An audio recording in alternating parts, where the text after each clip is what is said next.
नदी की तेज धारा में दो व्यक्ति बहे जा रहे थे। अपने आप को बचाने के लिए वे दोनों ही हाथ पैर मारने लगे। तभी उनमें से एक को लकड़ी का एक बड़ा सा डंडा मिल गया। उसे पाते ही वह अहंकार से भर गया कि अब मुझे कोई लहर नहीं डुबो सकती। उस व्यक्ति ने डंडे को मजबूती से पकड़ लिया। थोड़ी देर बाद दूसरे व्यक्ति को एक पतली सी रस्सी दिखी। उसके एक सिरे को किनारे पर खड़े एक बलवान व्यक्ति ने पकड़ रखा था, तो उस दूसरे व्यक्ति ने जल्दी से रस्सी के दूसरे सिरे को पकड़ लिया। रस्सी लकड़ी के डंडे की तरह मजबूत नहीं दिख रही थी, बहुत ही पतली थी। डंडा पकड़े हुए व्यक्ति ने इस रस्सी पकड़े हुए व्यक्ति का मजाक उड़ाते हुए कहा, किस भ्रम में हो?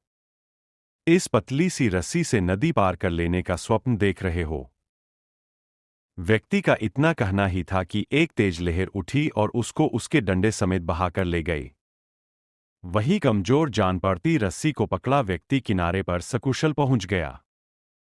यहां यह नदी भवसागर का प्रतीक है। इसमें हम और आप सभी डूब रहे हैं। लकड़ी का डंडा उन साधनों का प्रतीक है जिन्हें हम इस भवसागर से पार होने के लिए अपनाते हैं, जैसे जप, तप, तीर्थों पर जाना, दान पुण्य करना इत्यादि। हम सोचते हैं कि इनके सहारे हम भवसागर से पार हो जाएंगे, लेकिन हम भूल जाते हैं कि भवसागर में निरंतर सुख और दुख की लहरें उठती और गिरती रहती है। हमारे ये साधन चाहे कितने ही सशक्त क्यों न लगें, पर ये लहरें हमें अपने साथ बहा ले जाती है और अंत में डुबो देती है।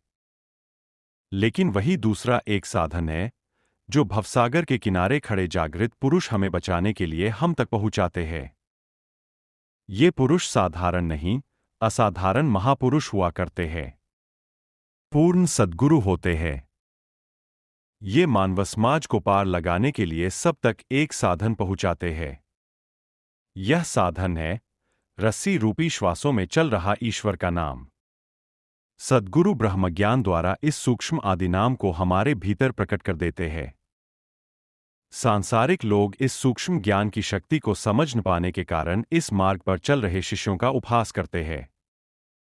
परंतु जो अपने गुरु पर विश्वास कर इस ज्ञान की रस्सी को कसकर थामे रखते हैं, साधना और सुमिरन से निरंतर जुड़े रहते हैं, वे एक दिन भवसागर पार हो ही जाते हैं। चाहे कितनी ऊंची लहरें उठें, वे डूब नहीं सकते, क्योंकि इस रस्सी का दूसरा छोर गुरु के सशक्त हाथों में होता है।